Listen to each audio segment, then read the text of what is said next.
मान लीजिए शहर की सबसे महंगी कमर्शियल बिल्डिंग का सारा किराया और उसकी कीमत बढ़ने का पूरा मुनाफा किसी एक व्यक्ति को मिल रहा है। अच्छा। हाँ, लेकिन इसमें एक बहुत बड़ा पेच है। उस व्यक्ति ने वो बिल्डिंग असल में खरीदी ही नहीं है। ओहो, मतलब बिना पैसे दिए मुनाफा। बिल्कुल। उसने उसकी कोई पूरी कीमत नहीं चुकाई, कोई रजिस्ट्री नहीं कराई, लेकिन फिर भी वो उसके हर एक रुपए के मुनाफे का कानूनी हकदार है।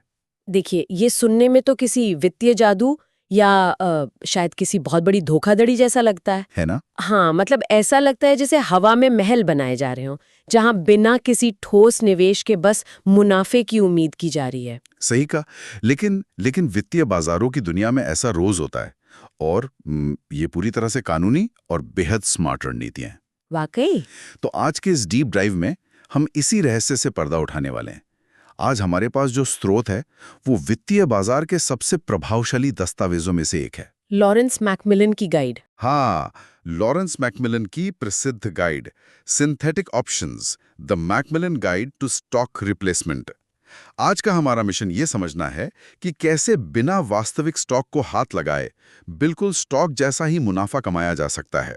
तो चलिए इसे डिकोड करते हैं। बिल्कुल। और इस विषय की गहराई में जाने से पहले उस व्यक्ति के बारे में बात करना जरूरी है जिसने ये विचार सामने रखा था। हाँ, मैकमिलन के बारे में। सही, क्योंकि लॉरेंस मैकमिलन कोई साधारण नाम नहीं है। ऑप्शंस ट्रेडिंग की दुनिया में उन्हें एक दिग्गज, एक लेजेंड माना जाता है। बिल्कुल, उनका बहुत बड़ा नाम है। हाँ, उनके इस काम से पहले ज्यादातर निवेशक ऑप्शंस को सिर्फ एक इंश्योरेंस पॉलिसी या हेजिंग टूल मानते थे। हेजिंग टूल मतलब जैसे अगर किसी के पोर्टफोलियो में पहले से शेयर मौजूद हैं तो बाजार गिरने के नुकसान से बचने के लिए ऑप्शंस का इस्तेमाल किया जाता था। बिल्कुल सही, एक तरह का सेफ्टी नेट, ताकि अगर बाजार गिरे तो पोर्टफोलियो पूरी तरह से तबाह ना हो जाए। राइट। लेकिन मैकमिलन ने तो इस पूरी धारणा को ही पलट दिया, है ना? हाँ, पूरी तरह से। उनकी गाइड ये साबित करती है कि ऑप्शंस सिर्फ बचाव के लिए नहीं है, ये अपने आप में एक स्टॉक रिप्लेसमेंट टूल है। स्टॉक रिप्लेसमेंट मतलब स्टॉक की जगह लेने वाले टूल। हाँ, इसका सीधा सा अर्थ ये है कि एक ट्रेडर असली स्टॉक को खरीदने की जरूरत को पूरी तरह से खत्म कर सकता है और उसकी जगह ऑप्शंस के एक खास कॉम्बिनेशन का इस्तेमाल कर सकता है। यार, ये कॉन्सेप्ट सच में दिमाग को घुमा देने वाला है। मतलब असली स्टॉक की एक डिजिटल कॉपी तैयार कर लेना। बिल्कुल, एक डिजिटल जुड़वा कह सकते हैं इसे। हाँ, तो यहाँ सबसे पहला सवाल ये उठता है कि सिंथेटिक शब्द का असली मतलब क्या है? क्योंकि आम बोलचाल में सिंथेटिक का मतलब तो प्लास्टिक या कुछ बनावटी सा लगता है ना? हाँ, जो असली जितना अच्छा नहीं होता। बिल्कुल वही। ये एक बहुत ही आम गलतफहमी है। देखिए, वित्तीय बाजारों में सिंथेटिक का मतलब जाली या कमजोर नहीं होता। अच्छा। यहाँ इसका मतलब है एक आर्टिफिशियल कॉपी या एक ऐसा गणितीय ढांचा जो बिल्कुल असली चीज जैसा व्यवहार करे। गणितीय ढांचा मतलब नंबर्स का खेल। हाँ, इसका फॉर्मूला बहुत ही स्पष्ट है।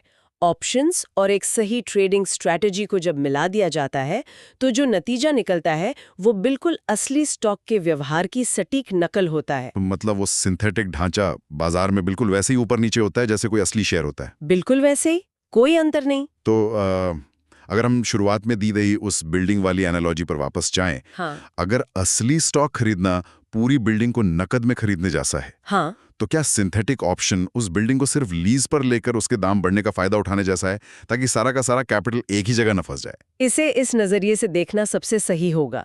बड़े संस्थागत निवेशक और पेशेवर ट्रेडर्स इस तरीके को अपनाते ही इसलिए हैं क्योंकि बाजार में सबसे महंगी चीज कैपिटल ही है, निवेश करने योग्य पैसा। हाँ, स्रोत सामग्री में इस सिंथेटिक तरीके को अपनाने के 3 मुख्य कारण बताए गए हैं। कौन कौन से? पहला, इसमें बहुत कम कैपिटल लगता है। दूसरा, इसमें पारंपरिक निवेश के मुकाबले कहीं ज्यादा फ्लेक्सिबिलिटी मिलती है। और तीसरा, इससे रिस्क कंट्रोल बहुत बेहतर हो जाता है। ये सुनने बहुत आकर्षक लगता है, लेकिन ये गणित काम कैसे करता है? मैं समझाती हूँ। क्योंकि स्रोत में एक टर्म का जिक्र है जिसे सिंथेटिक लॉन्ग स्टॉक कहा गया है।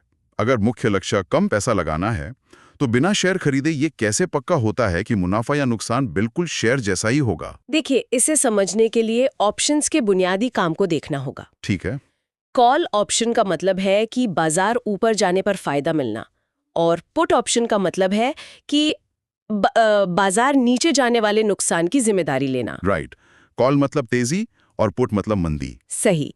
तो सिंथेटिक लॉन्ग स्टॉक बनाने के लिए एक ही समय पर दो काम किए जाते हैं। क्या? बाजार से एक कॉल ऑप्शन खरीदा जाता है और उसी के साथ एक पुट ऑप्शन बेच दिया जाता है। कॉल बाय और पुट सेल। लेकिन यहाँ एक तकनीकी पेज है जिसे साफ करना जरूरी है। स्रोत सामग्री इस बात पर बहुत जोर देती है कि इन दोनों ऑप्शंस का स्ट्राइक प्राइस और एक्सपायरी बिल्कुल एक समान होनी चाहिए। बिल्कुल, ये बहुत बहुत जरूरी है। इसका मतलब है कि दोनों सौदे एक ही भाव और एक ही समय सीमा के लिए होने चाहिए ना? हाँ, यही वो गोंद है जो इस पूरी संरचना को जोड़े रखता है। अगर स्ट्राइक प्राइस और एक्सपायरी अलग-अलग होंगी तो ये गणित काम नहीं करेगा। वो सिंथेटिक स्टॉक नहीं बनेगा फिर। बिल्कुल नहीं। समान भाव और समय सीमा होने के कारण ही ये कॉम्बिनेशन बिल्कुल शेयर को नकद में खरीदने जैसा व्यवहार करता है। इसे स्रोत में दिए गए एक उदाहरण से समझते हैं ताकि ये पूरी तरह से स्पष्ट हो जाए। हाँ, बिल्कुल। मान लीजिए बाजार में एक कंपनी का स्टॉक है जिसकी कीमत 100 रुपए है। अब अगर असली बाजार में जाकर उस स्टॉक की 1000 क्वांटिटी खरीदनी है तो पूरे 1 लाख रुपए कैश देने होंगे। सही बात है। लेकिन सिंथेटिक तरीके से उसी 100 रुपए के स्ट्राइक वाली एक कॉल खरीदी जाए और 100 रुपए वाली ही एक पुट बेच दी जाए तो क्या होगा? इस स्थिति में गणित बिल्कुल असली शेयर के साथ साथ चलेगा। मान लीजिए वो 100 रुपए का शेयर बढ़कर 110 रुपए का हो जाता है। तो असली शेयर में 10 रुपए का सीधा मुनाफा हुआ। हाँ, और सिंथेटिक में जो कॉल ऑप्शन खरीदा गया था वो 10 रुपए का मुनाफा देगा और जो पुट ऑप्शन बेचा गया था वो बेकार हो जाएगा। बेकार हो जाएगा मतलब उसकी वैल्यू 0 हो जाएगी। हाँ, इसलिए वहां कोई नुकसान नहीं होगा। तो कुल मुनाफा क्या हुआ? 10 रुपए। और अगर पासा उल्टा पड़ जाए तो मतलब अगर शेयर 90 रुपए पे गिर जाए तो खरीदी गई कॉल बेकार हो जाएगी। ठीक है।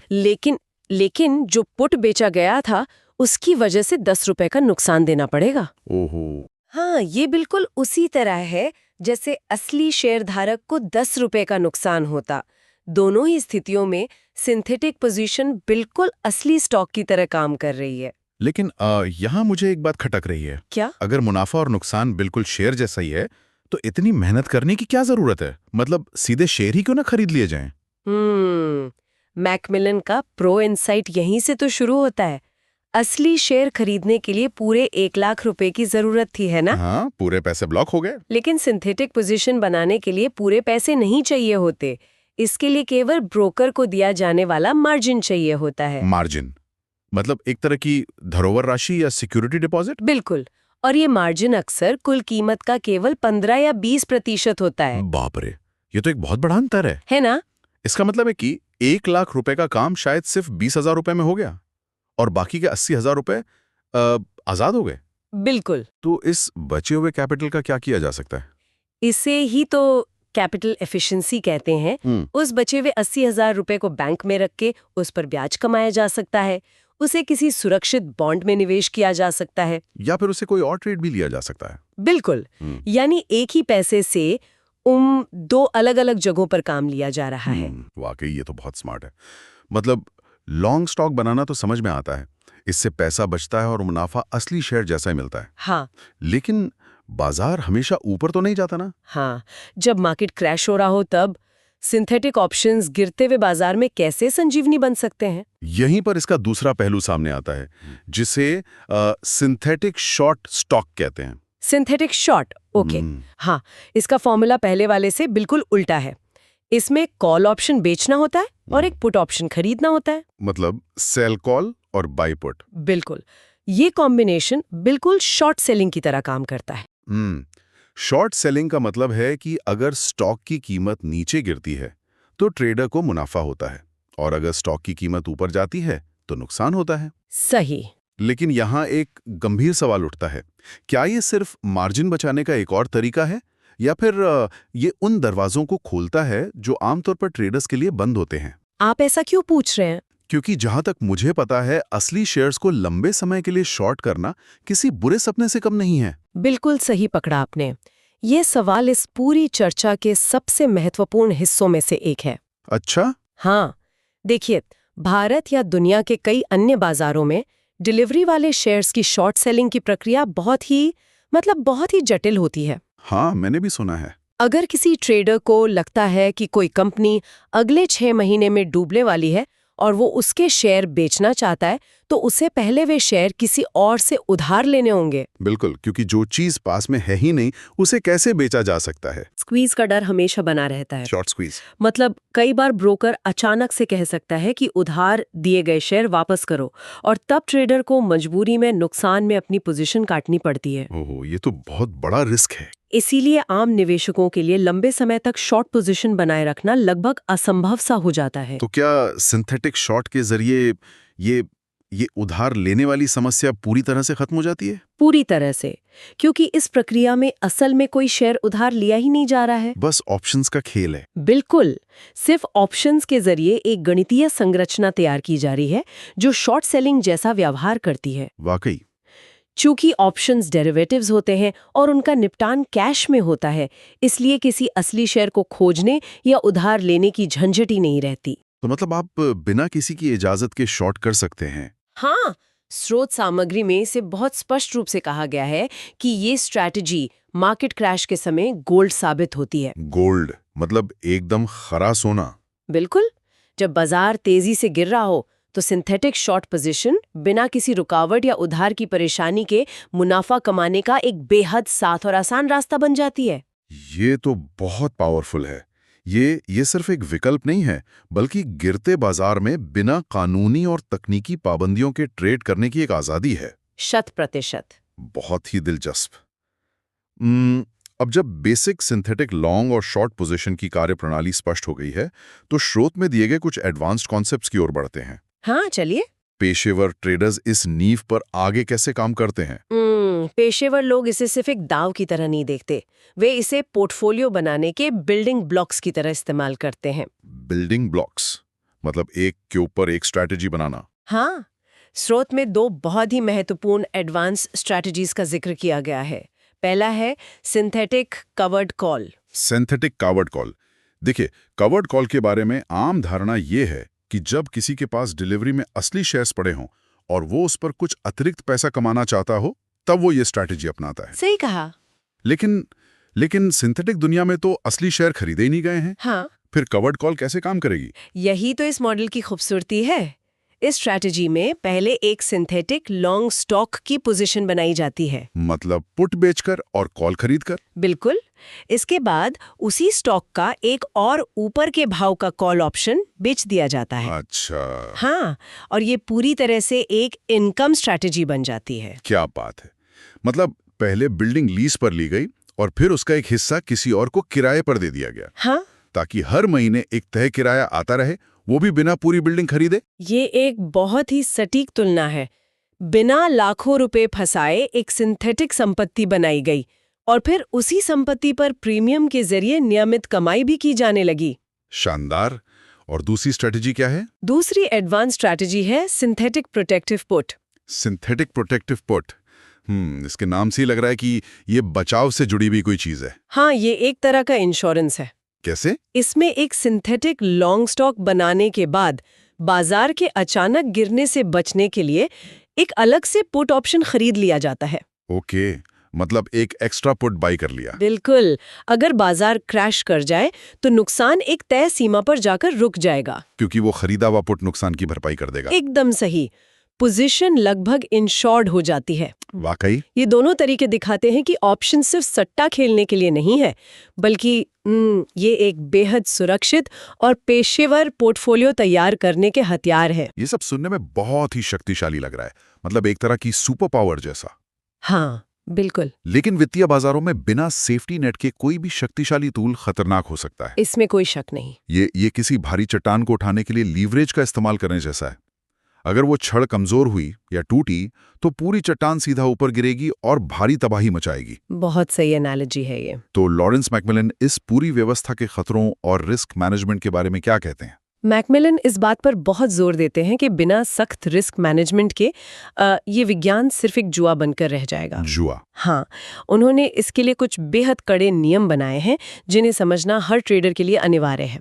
उनका पहला नियम है मार्जिन के गणित को गहराई से समझें। मतलब सिंथेटिक पोजीशन बनाते समय ये समझना बहुत जरूरी है कि ब्रोकर कितना मार्जिन ब्लॉक कर रहा है। बिल्कुल। और शायद ये भी समझना कि अगर बाजार विपरीत दिशा में जाने लगे तो अतिरिक्त मार्जिन की जरूरत कब पड़ सकती है। हाँ, क्योंकि मार्जिन शॉर्टफॉल बहुत खतरनाक होता है। सही बात है। क्योंकि अगर मार्जिन कॉल आ गई और खाते में पैसे नहीं हुए तो ब्रोकर बिना पूछे पोजीशन काट देगा। मैकमिलन का यही सबसे बड़ा डर है, इसलिए उनका दूसरा नियम है अनलिमिटेड रिस्क से हर कीमत पर बचें। Unlimited risk. हाँ, जब कोई पुट या कॉल बेचा जाता है तो उसमें तकनीकी रूप से असीमित जोखिम छिपा होता है।